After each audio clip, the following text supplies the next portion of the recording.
আসসালামু আলাইকুম, সবাইকে পবিত্র ঈদ উল ফিতরের শুভেচ্ছা। আজকে রাস্তায় বের হয়েছি সালামি চাইতে। কি সালামি দিবেন তো নাকি?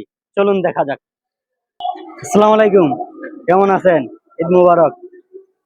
আজকে ঈদের দিন আপনি রিক্সা নিয়ে বাড়াইছেন, কাহিনী কি? নিজের পেট চলতে হবে। পেট চালান লাগে নাকি ওভার ইনকামের লাগে, কোনটা? ওভার ইনকাম না, নিজের সংসার তো মাথায় রাখতে হবে। সংসারে লাগে। ঈদ কেমন উদযাপন করছেন বাড়িতে? মোটামুটি ভালো করছে। খাবার বেলা কিনছে, আপনার বাসা কোন? আচ্ছা কিনা বিনোদন। জি। আচ্ছা, তে আমার তরফ থেকে আপনার লাগে রইল ঈদের শুভেচ্ছা। আমি যে সালাম দিছি, আমার সালামি দিবেন না? ঈদ মোবারক। না, সালামি দিতে হবে আমারে, সালামি দেন। তার আগে দিনের সালাম দেন, আমি ঈদের দিন আজকে সালাম সালাম দিছি, সালামি তো দিতেই হবে। দেন, নাই ধরেন।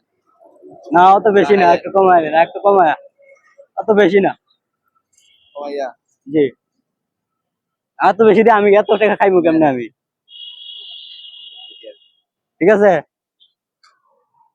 আপনি আমার সালামি দিচ্ছেন, আপনি কিছু দেওয়া উচিত না আমার? এটা আমার তরফ থেকে আপনার লাগি আজকে। Thank you. আসসালামু আলাইকুম। আল্লাহ হাফেজ। Thank you.